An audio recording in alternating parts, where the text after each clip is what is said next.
Eu quero fazer uma reflexão com vocês e falando de oração, Êxodo capítulo 33, verso 11. Êxodo capítulo 33, coloca na tela que fica mais fácil aí para todos acompanharem. Êxodo 33, 11 diz assim: E falava o Senhor a Moisés face a face, como qualquer fala com o seu amigo. Depois tornava ao arraial. Mas o moço Josué, filho de Nun, seu servidor, nunca se apartava do meio da tenda. Feche os seus olhos mais uma vez, Pai. Continua falando conosco. Usa-me como um canal de bênção nessa hora, pelo poder do nome de Jesus. Fala conosco não aquilo que nós queremos ouvir, pois isso é muito pouco. Fala conosco aquilo que nós estamos precisando ouvir.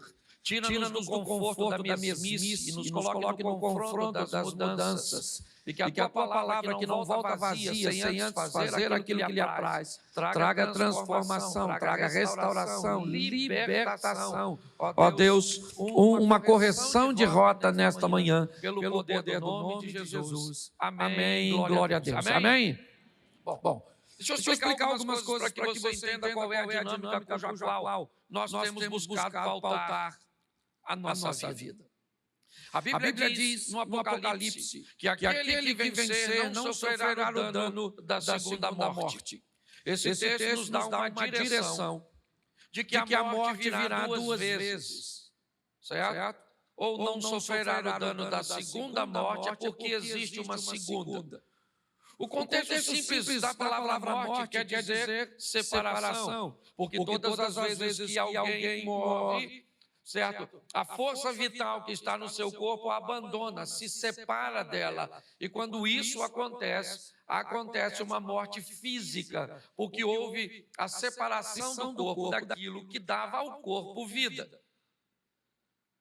A Bíblia também diz que haverá uma segunda morte, que também é uma separação.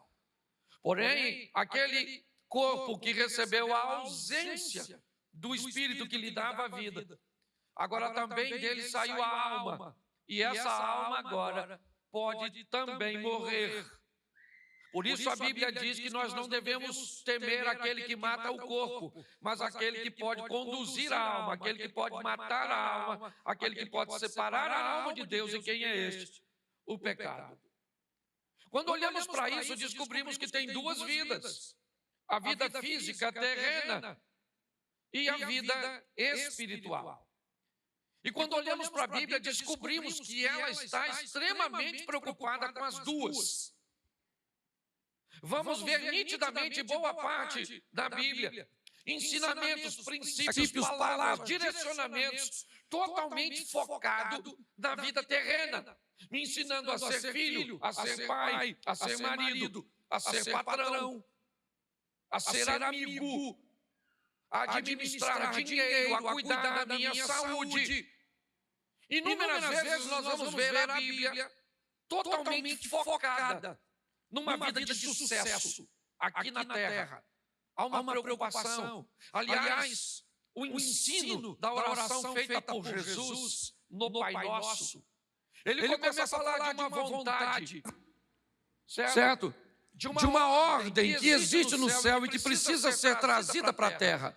Por isso ele não diz, eu vou para o teu reino. E nessa oração ele diz que venha o teu reino, que seja feita a tua vontade, aqui nessa terra, na minha vida, enquanto eu estou aqui, assim como ela vai ser feita no céu, quando eu estiver aí, sem pecado, com um novo nome, com uma nova veste. Ok? Então nós sempre conduzimos as mensagens aqui, buscando fazer com que aqueles que estão ouvindo entendam que há uma preocupação bíblica com sua vida aqui na terra. Por quê? Porque, inevitavelmente, todos nós estamos em busca de resultados. ainda que a vida seja pautada em resultado e aceitação. Resultado é aquilo que eu mostro para as pessoas aqui na terra. A aceitação é depois que eu partir daqui, ser aceito no céu. Isso faz com que eu tenha as duas vidas que Deus me deu, uma terrena, temporária, e outra eterna, vitalícia, certo? No reino dos céus. Quando nós vamos olhar para isso, precisamos entender que nossa vida precisa estar alinhada. Muitas pessoas caminham apenas numa direção. Eu vejo pessoas, certo, que caminham numa direção material, física, altamente organizada. Pessoas que aprenderam a administrar seu dinheiro, aprenderam a administrar suas emoções, pessoas que conseguem conviver com um nível de conforto altíssimo, uma qualidade de vida espetacular, mas que vão deixar tudo aqui e que vão sofrer o dano da segunda morte. Ganharam esta vida, mas perderam a outra. Em contrapartida, eu olho para a outra ponta dessa corda e vejo muitas pessoas que têm um relacionamento com Deus, um ambiente espiritual sensacional, e que vão ganhar a outra vida, mas perderam essa. Passaram por aqui sem deixar nada. Então, o que nós buscamos aqui? O equilíbrio. Que possamos organizar nossa vida, que ela seja pautada em dois ambientes de sucesso: o divino e o material, o físico. Que tenhamos aceitação, porque vamos morar como nosso Jesus na glória, e que também tenhamos resultados para deixar aqui na terra um legado para a próxima geração. Posso ouvir um amém? Isso para mim é altamente espiritual. Quem está acostumado a me acompanhar um pouco mais de perto sabe que eu pauto, né, a minha vida, o meu ministério, a minha família nesse ambiente.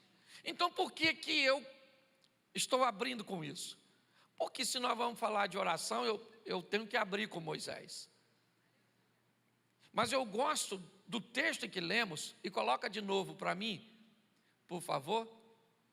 Isso. Falava o Senhor a Moisés face a face, como qualquer fala com seu amigo.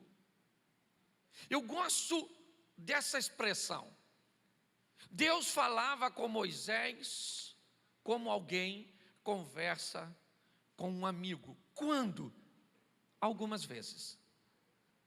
Em outras vezes você vai ver Deus conversando com Moisés como Deus, dando ordem.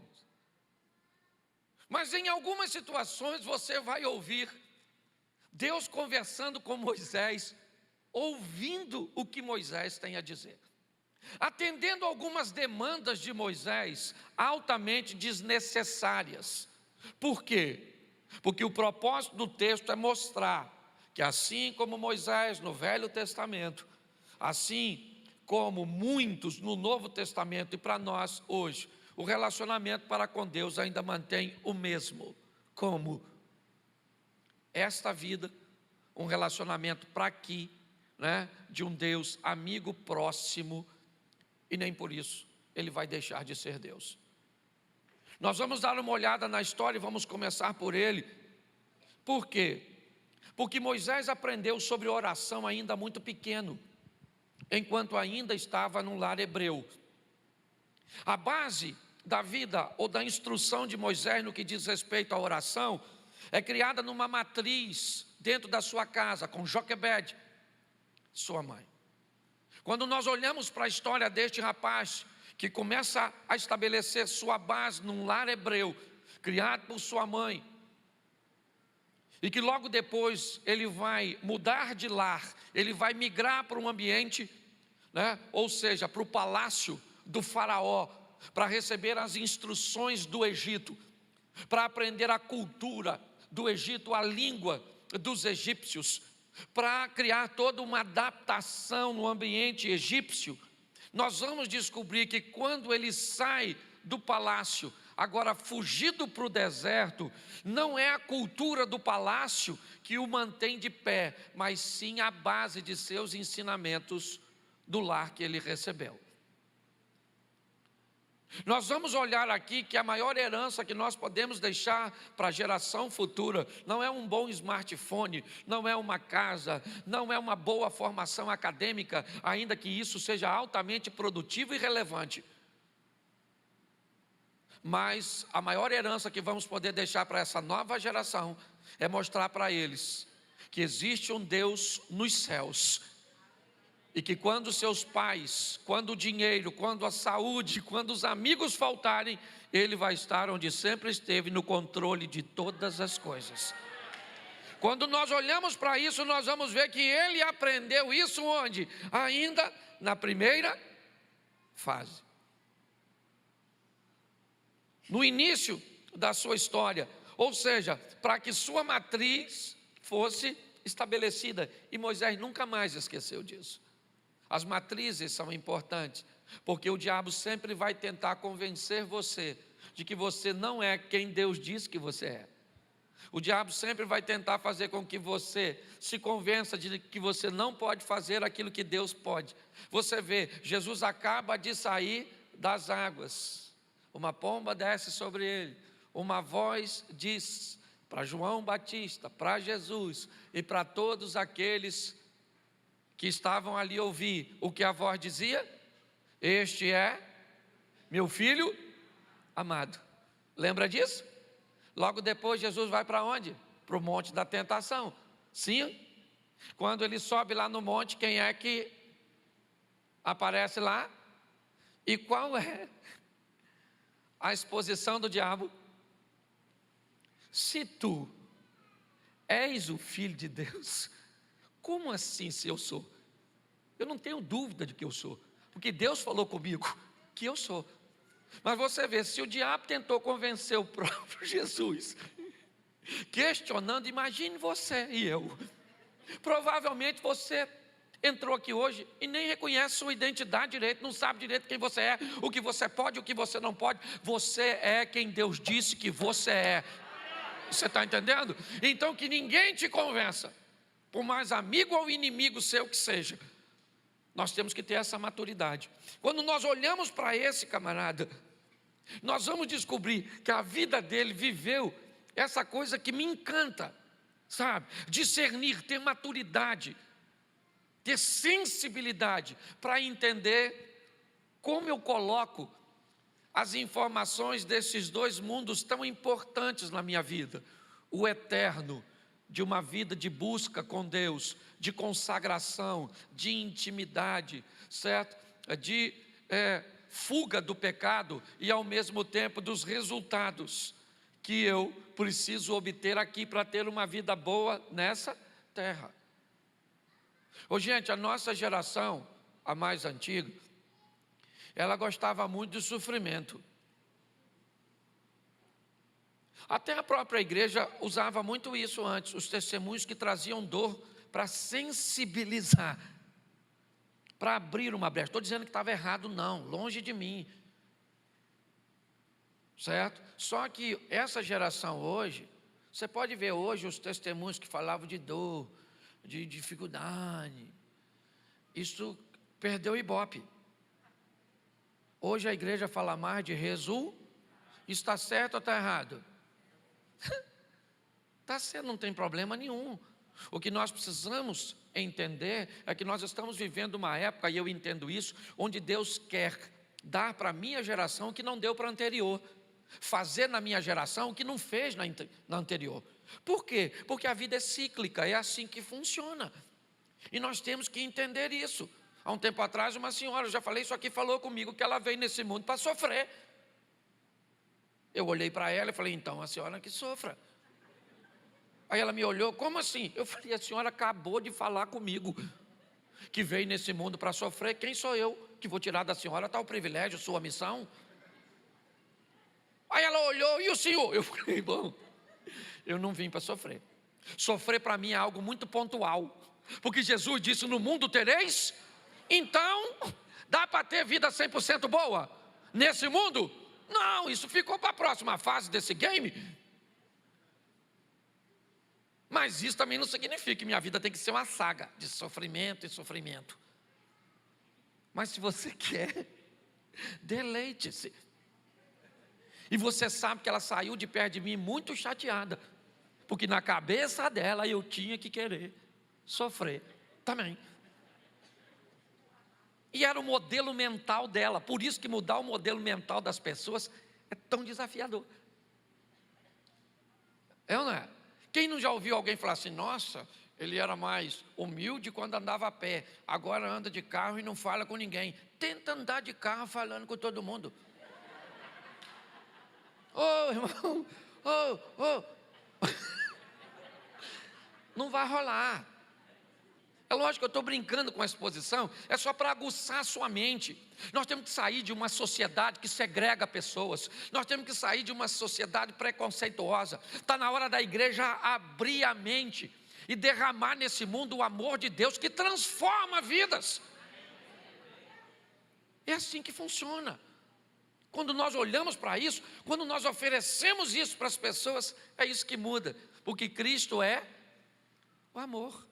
Não é o amor irresponsável de qualquer jeito, mas é o amor que transforma. Então nós vamos dar uma olhadinha nesse cara. Primeiro, porque presta atenção, coloca para mim aí, santo varão, Êxodo 14, 15. Eu vou falar um pouquinho. Êxodo 14, 15. Então disse o Senhor a quem? Um cara que ele conversava como amigo. O que Deus diz para Moisés? Por que clamas a mim, Moisés? Diga aos filhos de Israel que...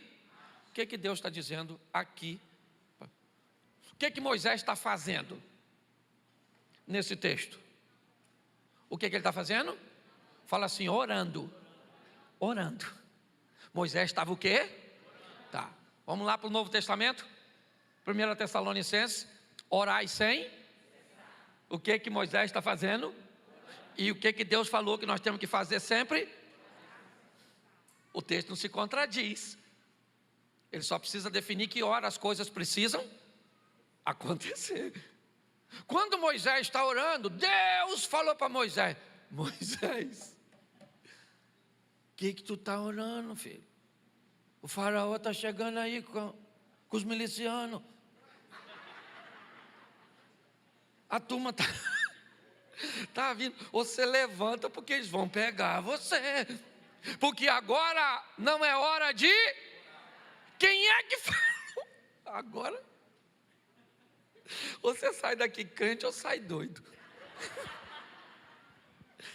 Eu não quero contradizer nada, eu só quero que você entenda que tem momentos da sua vida que o que vai resolver são seus joelhos e seus lábios. Mas tem momentos da sua vida que o que vai resolver são suas mãos e suas ações. O que ora tem que ser o mesmo que age. Nunca interrompa uma vida de oração, mas traga para a sua vida a ação que sua oração precisa. Você consegue entender isso? Quando nós olhamos para esse cara, que é um cara de oração, um amigo de Deus, Deus está falando agora nem como Deus, como amigo. Moisés, abre o olho, Moisés. Moisés, meu filho. Eu imagino Moisés. Que. Não era gaguinho? Você consegue entender? Nosso propósito é levar a sua vida para outro nível. É isso que você tem ouvido aqui direto. Aqui nós somos uma igreja eclética. Aqui tem dia que o fogo cai. Tem dia que a gente... um sorvete para você chupar. Cultos e cultos. E não tem nada de errado, porque uma coisa completa a outra. Porque nosso propósito é colocar você num trilho onde sua vida sirva de inspiração para outras pessoas, no evangelho pleno que transforma, que cura e que nos aproxima de Deus. Nós queremos fugir do pecado e não do conhecimento. Nós queremos fugir da ignorância. Tem duas batalhas na vida. Uma que você olha e diz que o cara é valente, e outra que você olha e diz que o cara é um tolo. Qual é a diferença do tolo para o valente? A motivação, o propósito da batalha. Essa é a grande verdade. O que a Bíblia propõe é uma palavra de libertação. E por isso nós temos que entender, um Deus que quer mais do que quer ser Deus, Ele quer ser nosso amigo. E um Deus que nos faz entender que tem momentos que não é para orar. Bom, você vai fazer a prova do Enem, vamos lá. O que você faz? Ora ou estuda? Quem já estudou bastante e na hora da prova deu um branco, deu um nervoso e se lascou? Pois é. Você tem que continuar estudando, sim ou não? Mas aí você olha, Senhor, eu já estou com medo, a prova nem chegou, já estou suando, estou com medo de esquecer tudo. Eu me preparei, eu me esforcei, mas eu não sei se as minhas emoções vão sabotar o que eu vou fazer agora. Então entra com providência na minha mente, age com teu poder e glória, se manifesta na minha vida, e que eu corresponda a tudo aquilo que investi, e a melhor nota dessa sala vai ser a minha, porque eu sou teu servo, além de estudar, ainda estou orando. Se o Senhor puder fazer com que caia nessa prova só o que eu estudei, já fico feliz. Isso para mim é intimidade com Deus, é conversar com um amigo. É assim que funciona. Quando nós estamos olhando, nós vamos descobrir primeiro que não dá para colocar Deus numa caixinha e que Deus se relaciona com cada um de nós de forma diferenciada. O grande problema é exatamente essa, uniformização. Todos seguindo o mesmo padrão, tem que ser todos do mesmo jeito, porque se você contraria o padrão, inevitavelmente tem alguma coisa. Essa é a história do patinho feio. Você lembra do patinho feio? Ele era feio. O que ele era? Ele era diferente. Como ele era diferente, num ambiente uniformizado, todos olhavam para ele e podiam dizer para ele: qual é o problema do cisne para o pato? Normalmente ele é maior, ele é até mais, e ninguém vai tolerar alguém maior e mais bonito perto da gente sem botar um defeito. Ah, ela é magrinha. É feia, né? Gordura não tem, mas feiura. Gente, infelizmente, está certo ou está errado, não foi eu que criei o processo. O que nós precisamos é aprender a viver com sabedoria nesse mundo. Então, quando nós olhamos aqui, eu queria que você avaliasse algumas coisas nos textos que eu vou te mostrar. E você gosta de anotar? Vale a pena. E principalmente você que nos visita hoje e que não tem nem muito conhecimento bíblico, dá uma notada nesses textos e leia em casa, porque talvez para você fique até mais fácil. Pastor, vai ficar mais fácil para o não crente ler um texto do que um crente? É porque o não crente, às vezes, ou aquele que não tem uma comunhão, vai ler com a mente totalmente limpa. E não ainda, muitas vezes, em algumas ocasiões, meio contaminada por conhecimentos errôneos anteriormente recebidos, ok? Continue lendo, eu só estou falando sobre abertura de mente. Transformai-vos pela renovação da vossa mente, para que você descubra qual é a boa, perfeita e agradável vontade de Deus. A vontade de Deus, ela é boa, a vontade de Deus, ela é perfeita, e a vontade de Deus, ela é Isso no que diz respeito à rota. Como eu disse, pontualmente você vai lidar com desconfortos. Por quê? Porque todo relacionamento traz consigo um conflito de interesses. Por que casais não se dão bem? Porque o marido quer uma coisa e a mulher quer outra. Quando isso acontece, haverá um conflito de interesses. Por que às vezes no trabalho você tem um problema? Porque o patrão ou o chefe ou quem quer que seja quer alguma coisa e você quer outra. Todas as vezes que duas cabeças querem coisas diferentes, enfrentamos conflitos de interesses. Quando Deus quer uma coisa e você quer outra, o que vai acontecer nesse relacionamento? Um conflito de interesses. É assim que funciona. Quando nós vamos olhar aqui, eu queria que você pegasse esse texto. Coloca para mim Êxodo 6, verso 3. Êxodo 6, 3. Isso. E eu apareci a Abraão e a Isaque e a Jacó, como Deus Todo-Poderoso. Mas pelo meu nome, o Senhor, não lhes fui perfeitamente conhecido. Presta atenção que Deus está falando com Moisés. Ele pega Abraão, Isaque e Jacó, os 3 patriarcas, a base,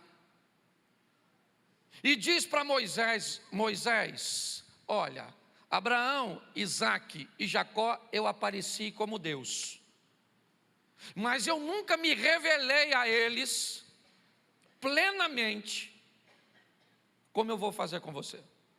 O que Deus está dizendo para Moisés é: nós vamos ter um relacionamento diferenciado. Olha só, o que demonstra se eu vou me relacionar com Deus, quer em leitura bíblica, quer em jejum, quer em oração, quer em ambiente de dedicação, quer em indumentária ou investimento, quer em lugares que eu vá frequentar, quer aquilo que eu vou ingerir, eu preciso entender que isso vai ser particular, e que Deus pode dizer para o Eliezer ir num lugar, e vai dizer para eu não frequentar. Pode dizer que o Sidney vai usar determinadas roupas, e eu não vou poder usar. Vai poder dizer que o Jorge pode beber determinadas coisas, e eu não posso beber. E aí eu não posso vir para a igreja e dizer: olha, Deus me disse que todos não podem usar isso, não pode usar aquilo, não pode fazer aquilo outro. Você não pode uniformizar uma coisa que Deus só falou para você. Nesse texto nós temos que adquirir a maturidade, e por isso ele diz os 3 patriarcas. Deus está dizendo para Moisés: Moisés, preste atenção, apareci para Abraão, Isaque e Jacó, mas não me revelei para eles da forma que eu vou me revelar para você. E sabe o que me encanta? É que esse texto, ele vem após. Olha só.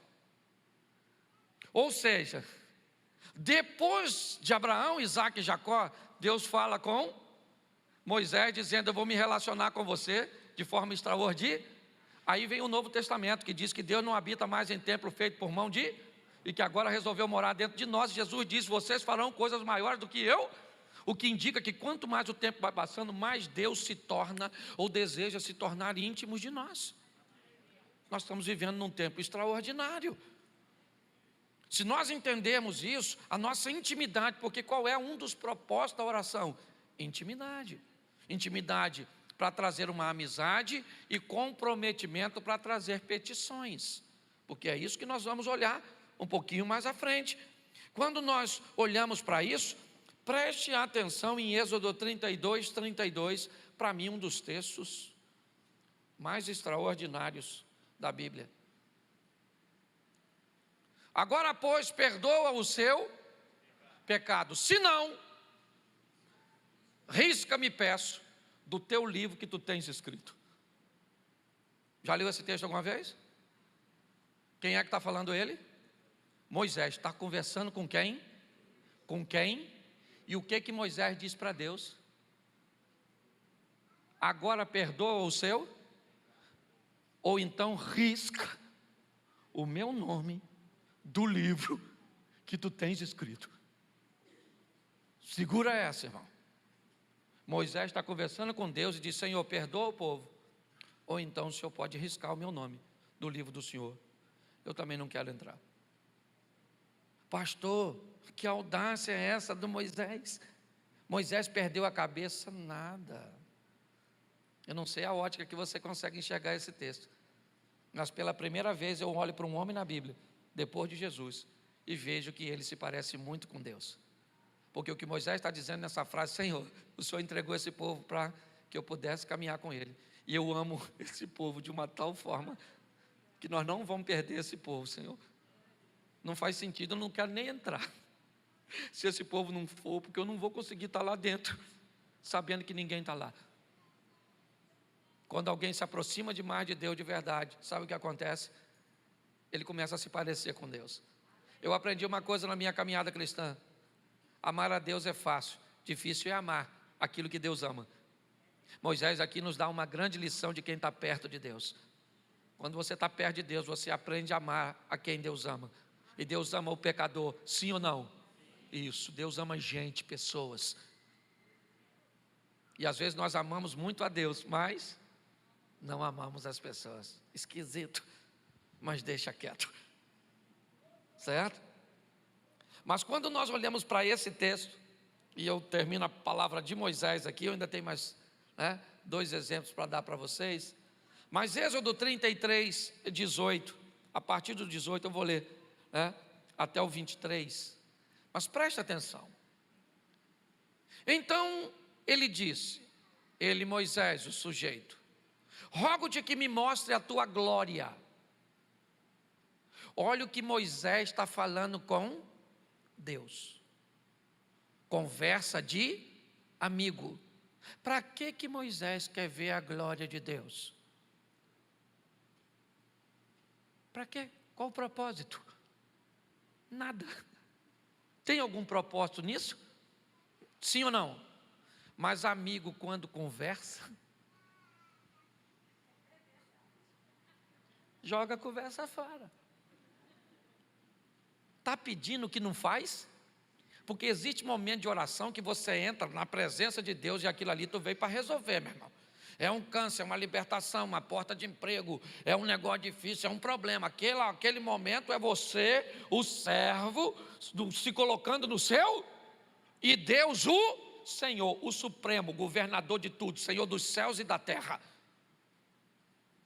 Pastor, mas eu posso me relacionar dessas duas formas com Deus? Bom, nós estamos com um exemplo. Eu não posso banalizar meu relacionamento com Deus, e isso é verdade, como algumas pessoas tentam fazer. Mas eu também não posso colocar Deus numa posição inalcançável, porque isso também não funciona. Não é esse o procedimento. Quando nós olhamos para isso, Moisés pede algo que não faz sentido. Eu rogo-te que me mostre a tua glória. Olha o que Deus diz para ele. Porém ele disse, Deus, eu farei passar toda a minha bondade diante de ti, e apregoarei o nome do Senhor diante de ti, terei misericórdia de quem eu tiver misericórdia, e me compadecerei de quem eu gosto dessa exposição também. Deus diz assim, eu vou ter misericórdia de quem eu quiser ter misericórdia. Não se meta na minha misericórdia. Você está entendendo? Eu vou usar quem eu quiser usar, eu vou fazer o que eu quiser fazer, e eu gosto disso porque agora ele está dizendo, minha misericórdia eu coloco em quem eu quero, minha bondade eu coloco em quem eu quero. Se você olha para alguém e acha que alguém não merece, isso é problema seu, sou eu que resolvo. Esse é um texto que para mim é extraordinário.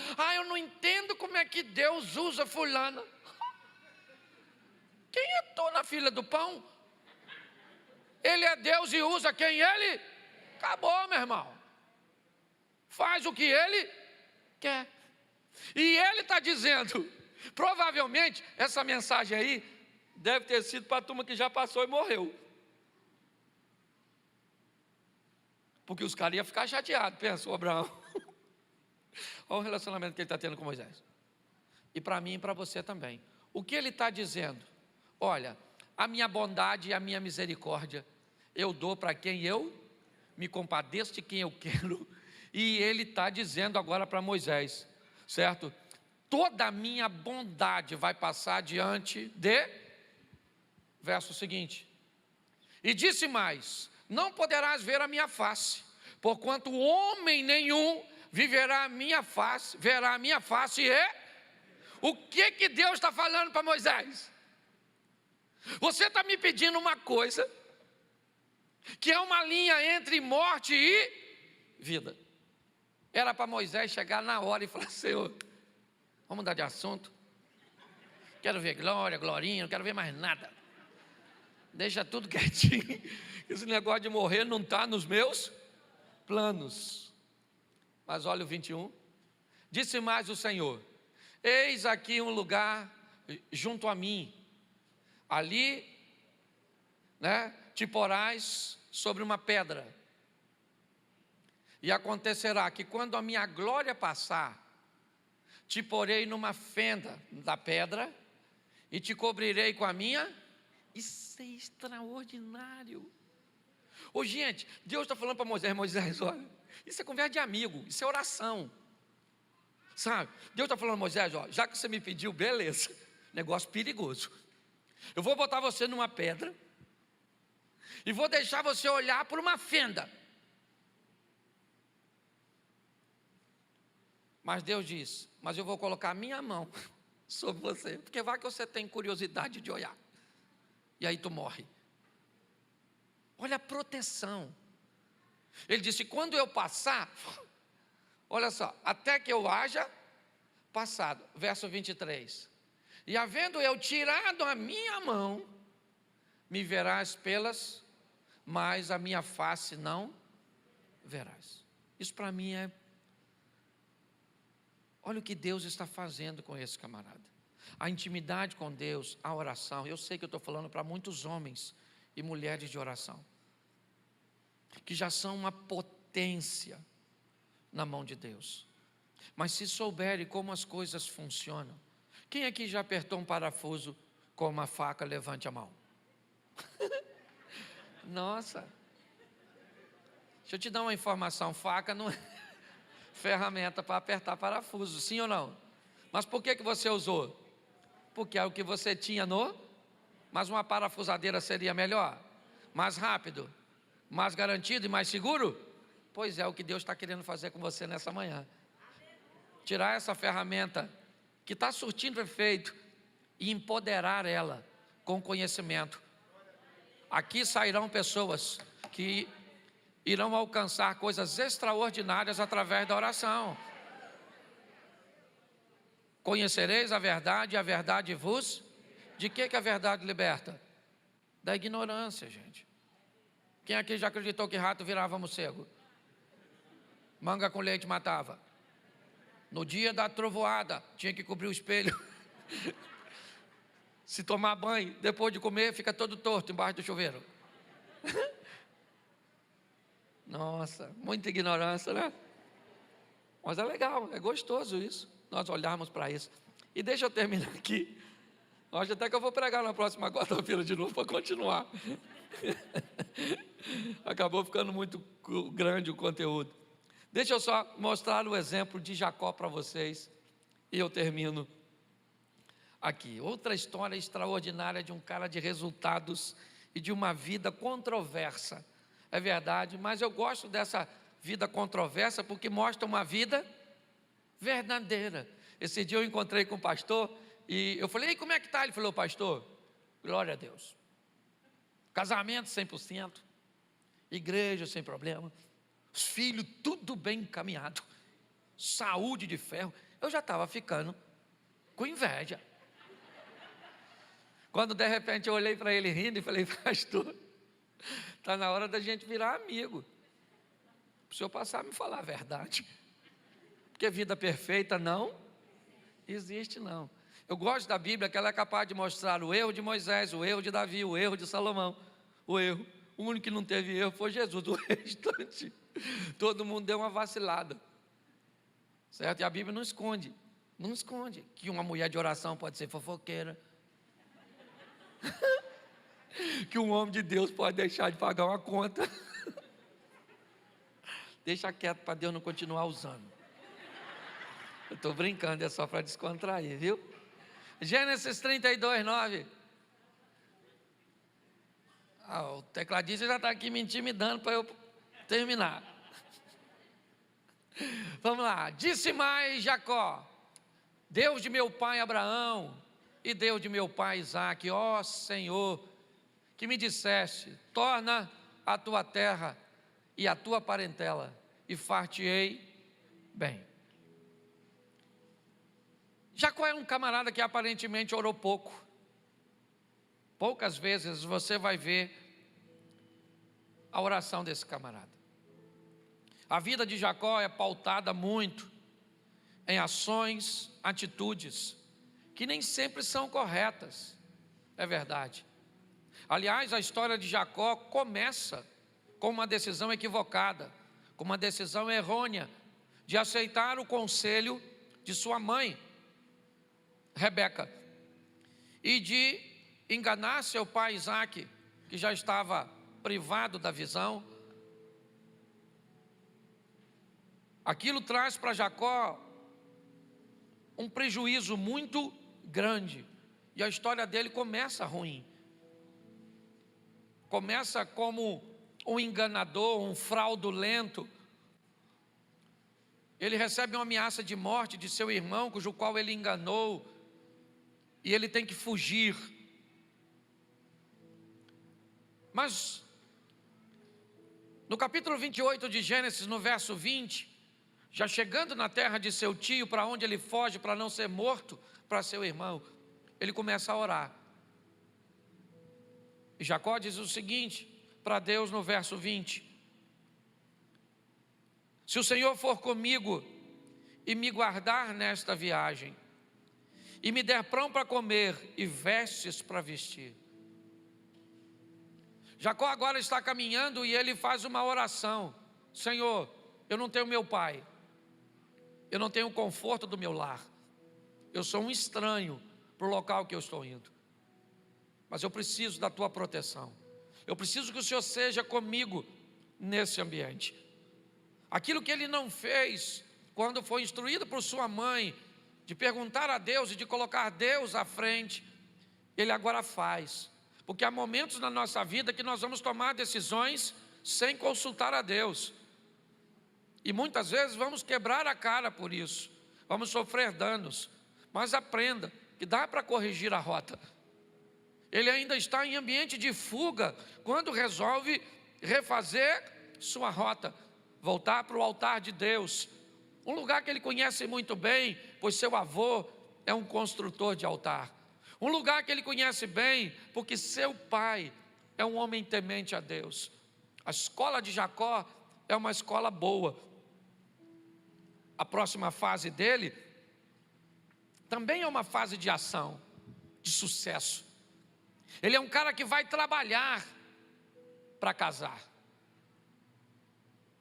A maioria das coisas que Jacó adquiriu na vida, ela não foi pautada simplesmente em oração. Jacó é alguém que me dá o exemplo de pessoas que arregaçam as mangas e que vão à luta e que batalham. Mas eu também conheço aqui, provavelmente tem, muita gente proativa que trabalha, gente dedicada e que não consegue progredir. Por isso é muito importante entendermos, sabe, que essa caminhada com Deus é de um bípede, sabe? Um apoia enquanto o outro se movimenta. Eu oro e eu ajo. Eu oro e eu ajo. Isso dava firmeza à rota desse cara. Ele quer casar e ele trabalha para casar. Ele quer enriquecer e ele trabalha 21 anos. Seu sogro, aqui eu vou te dar uma informação, não sei se está certa, se está errada, e por favor, vou só lançar a informação. O sogro dele uma vez disse: Jacó, eu queria que você prosperasse. Então eu vou fazer o seguinte: aqui no meu gado, todo gado que nascer salpicado e malhado a partir de hoje vai ser seu. Todo gado que nascer liso vai ser meu. Mas uns dias antes, Labão tinha mandado tirar do meio do seu rebanho todo gado salpicado e malhado, só ficou liso. Liso com liso. Ia nascer o quê? E Jacó foi trabalhar para tomar conta de liso, para nascer salpicado. Problema sim ou não? O texto não diz que ele ora, não diz que ele faz nada. Diz apenas que ele teve uma ideia. Pegava as vacas que estavam prenha, lisa, levava para tomar água no riacho, e pegavam as varinhas, descascava uma e deixava a outra, com casca, e botava tudo aquele no riacho assim, ó, rasinho. As vacas iam bebendo aquilo. olhando para o listado, começou a nascer salpicado e listado. Pastor, onde o Jacó arrumou isso? Não sei. Estava certo ou estava errado também. Eu só sei que ele é um camarada que age para resolver problema, porque problema não vai embora sozinho. Quando o problema aparecer, peça uma ideia a Deus e resolva o problema. Pastor, nunca li isso. Então vai ler. Talvez você está precisando descascar umas coisas. Sabe o que o Labão fez? Viu nascer tudo salpicado e malhado. Chamou o Jacó e falou: Jacó, esse negócio está bom não? Tudo que nascer agora, salpicado e listado é meu. Tudo que nascer, liso é seu. Ele foi lá e arrancou a vara. A Bíblia é muito engraçada, não é não? Êxodo 32, 9, foi o texto que nós colocamos e eu termino aqui. 32, 9.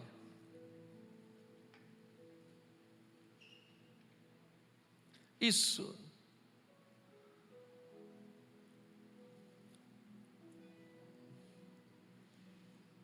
Gênesis 32, Êxodo não, perdão. Aqui eu estou falando de Jacó, aí eu já estava me misturando Jacó com Moisés. Levei para o Êxodo. O texto é só trocar o Êxodo. Isso. Disse mais Jacó: Deus de meu pai Abraão e Deus de meu pai Isaque, ó Senhor, que me disseste: torna a tua terra e a tua, e far-te-ei bem. Jacó agora está caminhando com uma família e vem de encontro a ele seu irmão Esaú, que queria matá-lo, aquele cujo qual ele traiu. Jacó não tinha guerreiros, não tinha soldados. O que ele tem é um pequeno clã de família. Ele então estabelece um nível de prioridade, eu acho extraordinário. Pega os filhos que ele teve com Bila e Zilpa, bota à frente. Bota os filhos que ele teve, né, mais atrás, coloca José mais atrás, estabelecendo ali seus níveis de relacionamento, estabelecendo seus níveis de importância, estabelecendo qual era seu foco. Jacó era alguém altamente organizado no que diz respeito à prosperidade em vida terrena.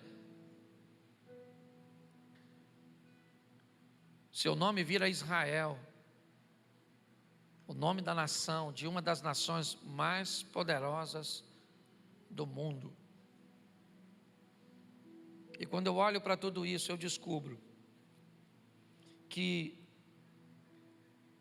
Deus é um Deus que deseja que tenhamos resultados sem perder a aceitação, e que tenhamos aceitação sem abrirmos mão dos resultados.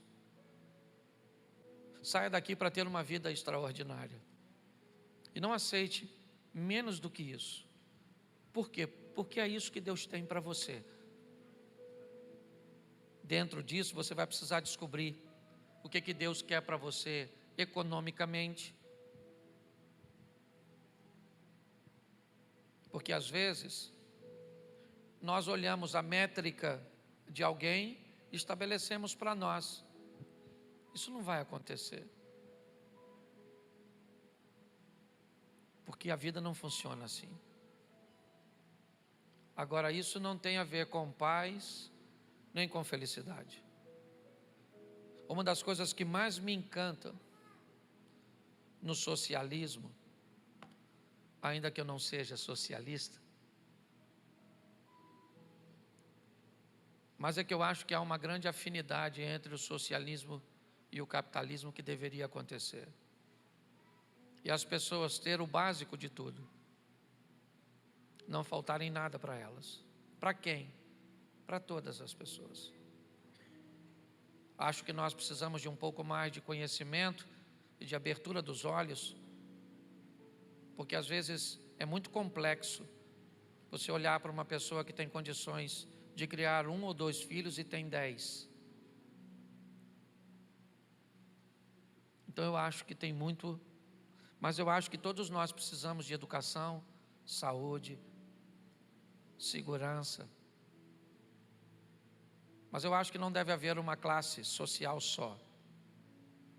Eu já não gosto do comunismo, que seria o próximo passo do socialismo, que diz que eu trabalho para ter o bem de todos e tenho apenas o que me é necessário. A grande pergunta é: quem é que define o que é necessário para mim? No socialismo eu posso ter uma televisão, mas eu não posso ser dono da empresa. Eu acho isso extraordinário. No comunismo, se eu quiser ter 2 televisões, eu não posso ter. Sabe a minha tristeza de olhar para a guerra? Ontem eu estava na Avenida Paulista. E a ignorância da maioria das pessoas que nem sabe o que estão defendendo. Esse povo precisa se encontrar com Jesus, porque Ele é luz, Ele é libertação. Saia daqui para ser o que Ele disse que você tem que ser: luz e sal. Ele não disse que você tem que ser estrela. Saia dos holofotes. Deixe o amor de Deus fluir. Eu acho muito legal quando Jesus cura a mulher do fluxo de sangue. Ele diz: passou por mim uma virtude aqui. Eu senti Deus passar por mim e curar essa mulher. Está na hora de seu marido sentir Deus passar por você e ficar liberto. Está na hora das pessoas que estão perto de você sentir que Deus, você vai sentir: Deus passou por mim e transformou fulano, e transformou meu filho, e transformou minha saúde, e transformou minha vida financeira. Saia daqui para viver isso.